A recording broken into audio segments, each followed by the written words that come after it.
Dalam informasi cara cerdas bernegara kali ini, kita tampilkan sesuatu yang beda. Informasi kali ini akan mulai dengan memisahkan boy from man. Kita semua mengetahui bagaimana seorang anak tumbuh dari akil balik kemudian menjadi dewasa. Begitu juga di dalam bernegara. Dewasa bukan masalah usia. Misalnya Amerika, negara yang usianya lebih dari 200 tahun saat ini, baru bisa menerima kepemimpinan dari kalangan minoritas. Pertama, pada saat Kennedy menjadi presiden Amerika karena Kennedy beragama Katolik. Katolik adalah agama minoritas di Amerika. Kemudian di periode lalu untuk pertama kali presiden kulit berwarna Obama. Lalu juga bisa menerima presiden koslet macam Trump yang dipilih dibandingkan presiden wanita. Hingga saat ini belum ada presiden wanita di Amerika. Indonesia jauh lebih maju. Sudah ada presiden wanita. Bahkan banyak lagi yang tidak mungkin terjadi di negara lain terjadi di Indonesia. Indonesia lebih siap di banyak hal. Karena itu selayaknya Indonesia itu harus menjadi negara pemimpin dunia. Bandingkan dengan negara idola, Tiongkok.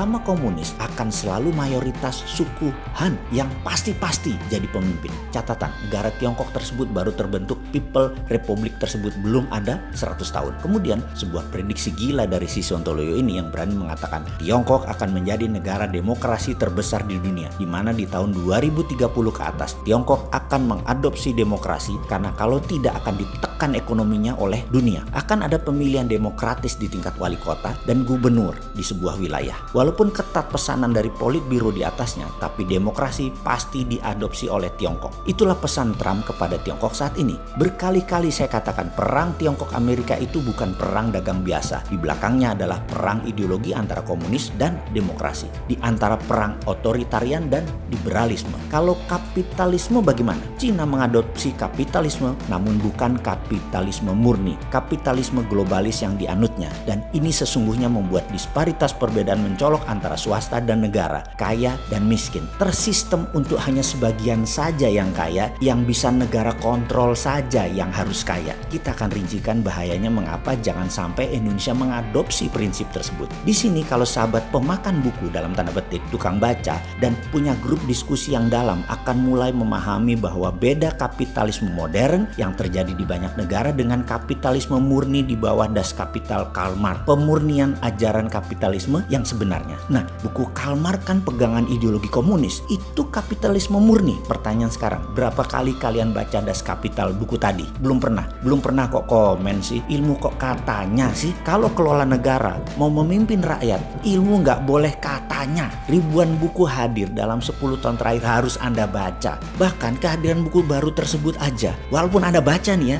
belum tentu bisa menganalisa mengapa ByteDance yang punya TikTok bisa meledak di dunia dan Zoom bisa menjadi pilihan dari ratusan aplikasi sejenis. Zoom tetap nomor 1. Kita akan menjelaskan secara retail ya, bagaimana TikTok diciptakan. Artificial Intelligence yang memacu adrenalin anak di bawah 25 tahun dipelajari 3 tahun secara mendalam sebelum membuat aplikasi selama 2 tahun sebelum diluncurkan 2 tahun yang lalu. Jadi sudah 7 tahun perjalanan panjang TikTok tersebut dengan mengubah atau bahasa sainsnya mengengineering minat seseorang. TikTok bukan memenuhi maunya pasar, tetapi pasar minatnya diubah sesuai maunya TikTok. Kehadiran TikTok mengagetkan Microsoft, mengagetkan dunia. Yang saat ini Microsoft menjadi leader di dunia teknologi. Mereka tidak paham mengapa TikTok bisa lakukan itu. Dan mereka ingin tahu bagaimana psychological engineering tersebut bisa dilakukan. Dan ini artinya bisa mengarahkan manusia nantinya kemana saja sesuai maunya platform. Sekali lagi, dulu bisnis itu create want,